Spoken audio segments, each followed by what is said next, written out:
Meus queridos, estamos no 5º domingo da Páscoa. Hoje o evangelho que nos é proposto como meditação deste domingo, deste final de semana, continua sendo o evangelho segundo João, só que agora é o capítulo 13, versículos de 31 a 35. Vamos, com a ajuda do Frei Alberto Maggi, biblista italiano, nos aprofundarmos no sentido deste belíssimo evangelho que recebemos para este domingo.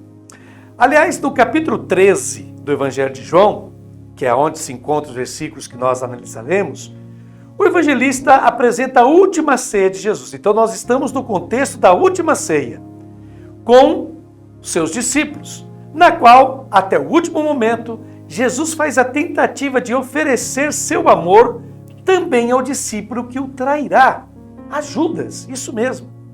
Jesus oferece-lhe o pão que representa a sua vida, mas Judas não come este pão. Ou seja, não assimila Jesus, não entende Jesus. Judas pega o pão e sai do cenáculo. O evangelista diz que ele se afundou na noite.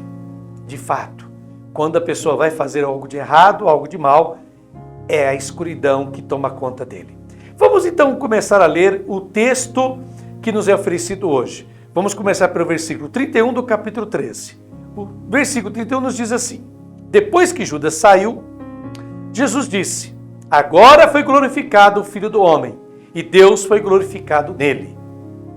Ora, quando Judas saiu do cenáculo, pegou o bocado de pão que lhe foi dado, não o assimilou, mas foi trair a pessoa de Jesus. E Jesus diz: agora. Ou seja, ao longo do Evangelho de João, a todo momento Jesus Cristo falava dessa hora que ele deveria enfrentar. Essa hora foi mais do que anunciada pelo evangelista até agora. E agora, nesse momento, essa hora, esse momento acontece. Por que Jesus diz isso depois que Judas o traiu para condená-lo à morte? Porque o amor incondicional, que também é oferecido ao inimigo, a glória de Deus se manifesta ali. Ou seja, a glória é a manifestação visível do que Deus é. E o que Deus é? Deus é amor, que se oferece também ao inimigo, ao traidor, no caso Judas. Por isso que Jesus Cristo fala da sua hora da glorificação. Lembrando que esse amor é oferecido a todos.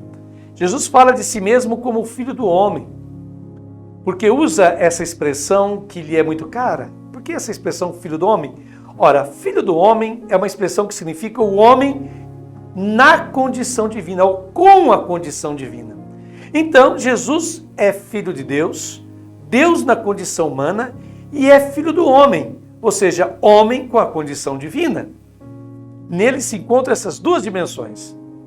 E Deus foi glorificado nele, de Jesus. O evangelista apresenta uma dinâmica contínua na vida de Jesus, que deve ser também na nossa vida. Ou seja, o amor recebido é o amor que a gente comunica. Vamos prosseguir. O versículo seguinte, o versículo 32 do capítulo 13 de João, diz o seguinte: se Deus foi glorificado nele, também Deus o glorificará em si mesmo, e o glorificará logo. Este é um versículo que é omitido em muitos manuscritos antigos, onde o evangelista não faz nada além do que repetir o mesmo conceito que acabara de colocar na boca de Cristo. Como ele irá glorificá-lo imediatamente? Como que Deus vai glorificar imediatamente o seu Filho Jesus? Ora, dando-lhe a capacidade de enfrentar a morte, que está vizinha, a qual não será um fim, mas um começo. Porque na morte de Jesus o Espírito se derramará sobre sua comunidade. Prosseguindo, versículo 33, sempre do mesmo capítulo 13. Filhinhos, por pouco tempo ainda estou convosco. Vós me procurareis, e agora vos digo, como eu disse também aos judeus, para onde eu vou, vós não podeis ir. Então Jesus, pela primeira vez, a única vez, tem uma expressão de tanta e profunda ternura para com os seus discípulos. Ele os chama de filhinhos, literalmente criancinhas ou minhas crianças. Aqui, quando menciona o que disse aos judeus, Jesus está equiparando os discípulos a seus adversários, as autoridades. Por que eles não podem ir com Jesus? Porque seus discípulos não podem segui-lo. Porque os discípulos estão prontos para morrer por Jesus, mas não para morrer como Jesus. Eles não estão ainda preparados para dar a vida com Ele e como Ele. É por isso que Jesus diz que, por enquanto, eles não podem ir para onde Ele vai. E em seguida está a conclusão deste capítulo extraordinário, o capítulo 13, a grande novidade que Jesus tem a contar aos seus discípulos e a nós também hoje. Então, no versículo 34 do capítulo 13, Jesus diz o seguinte: Eu vos dou um novo mandamento, que vos ameis uns aos outros, como eu vos amei. Assim também vós deveis amar-vos uns aos outros. Fecha aspas. Então Jesus diz, eu vos dou um mandamento novo, e não eu vos dou um novo mandamento, como aliás a gente acabou de ler nessa tradução que é da CNBB. Eu vos dou um mandamento novo. Essa seria a tradução melhor e mais correta. Ou seja, porque se ele falasse eu vos dou um novo mandamento, né? Há os de Moisés e agora eu vos dou o meu, dou-vos um mandamento novo. Não, a palavra grega novo significa melhor, o que substitui tudo o que vem antes. Então, no fundo, Jesus Cristo está dizendo o seguinte, eu vos dou um mandamento muito melhor do que aqueles que vocês já receberam até agora. É isso que Jesus Cristo quer dizer quando ele diz eu vos dou um mandamento novo. O evangelista havia dito isso no prólogo do seu evangelho, onde está lá no capítulo 1, versículo 17 de João. A lei foi dada por meio de Moisés, a graça e a verdade vieram por Jesus Cristo. A nova relação que Jesus estabeleceu com o Pai e os discípulos não poderia se enquadrar nos termos da antiga aliança e precisa de uma nova aliança que se expressa em um único e novo mandamento. Portanto, novo aqui expressa a qualidade desse mandamento que eclipsa, ou seja, esconde todos os outros até então. É importante observar que Jesus não fala com verbos no futuro. Ele não diz, como eu vos amarei. Não, Jesus não está anunciando a morte, o sacrifício total que fará na cruz, mas diz, como eu vos amei. E como é que Jesus amou? Estamos no contexto da última ceia. Segundo João, quando Jesus começou a lavar os pés dos discípulos. O amor não é real se não for transformado em serviço, que purifica a vida dos outros. Este é o amor que Jesus requer de nós, né? Um amor que é serviço. Finalmente chegamos ao versículo 35, o último do texto de hoje, do capítulo 13 de João. No versículo 35 lemos, nisso conhecerão todos que sois meus discípulos, se tiverdes amor uns para com os outros. Fecha aspas. O serviço é o único traço distintivo do crente na comunidade de Jesus. E de fato, Jesus afirma, nisso, isto é, no amor que se torna serviço, conhecerão todos que sois meus discípulos, se tiverdes amor uns para com os outros. Jesus, com esta afirmação muito clara, exclui qualquer outro sinal distintivo. Não para os brasões, para as roupas, sinais ou condecorações que queiram mostrar a relação que se tem com o Senhor, mas é apenas um amor que se opõe e se põe a serviço dos outros que é o nosso distintivo. A nossa roupagem, aquilo que nos faz ser reconhecidos como cristãos, a nossa roupa cristã chama-se amor que se traduz em serviço aos outros. E quando esses substitutos são usados, é uma luz de alarme que se acende, é uma luz de alerta que se acende. Que talvez esse amor que se transforma em serviço não seja tão comum a ponto de ser o único distintivo da comunidade cristã. Tem comunidades e pessoas que colocam outros sinais no lugar desses, do amor. Portanto, Jesus deixa um único mandamento. Ele que o evangelista apresentou como a palavra de Deus, a palavra que se fez carne, e esta palavra de Deus é formulada e expressa com um único mandamento que eclipsa, que esconde todos os outros ditos até agora. Bem, depois dessa explicação do texto do Evangelho de hoje, vamos fazer um aprofundamento. Agora eu coloco a minha contribuição pessoal. E começo com uma frase muito linda de Antoine de Saint-Exupéry, que foi escritor e piloto francês. Ele é o autor daquele famosíssimo livro O Pequeno Príncipe. Diz Antoine de Saint-Exupéry: amar não é olhar um para o outro, é olhar juntos na mesma direção. Vou repetir. Amar não é olhar um para o outro, é olhar juntos na mesma direção. No relato do Evangelho deste domingo, Jesus faz a mais surpreendente afirmação de toda a sua vida. Isso mesmo. Afinal, quem poderia esperar dele que falasse de glorificação, ser glorificado, ao constatar que um dos seus amigos mais íntimos havia decidido traí-lo e entregá-lo à morte? No cume do sofrimento e do fracasso, em meio a uma das mais dolorosas situações de sua vida, Jesus levanta sua voz e proclama: agora foi glorificado o Filho do Homem e Deus foi glorificado nele. Como ele inicia o Santo Evangelho de hoje.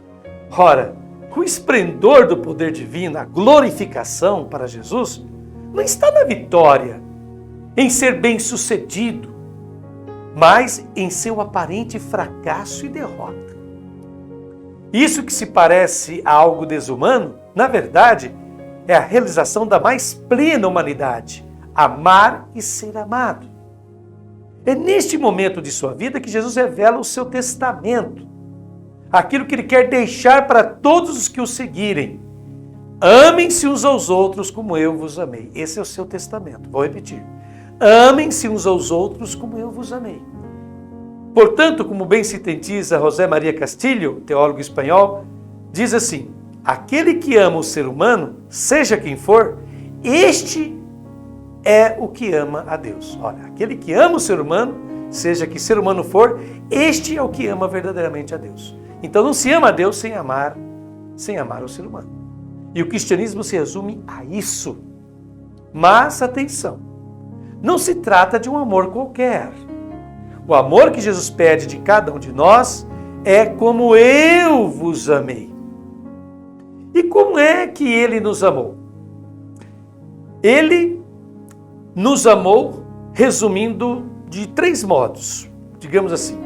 Primeiro, ele nos amou como amigos.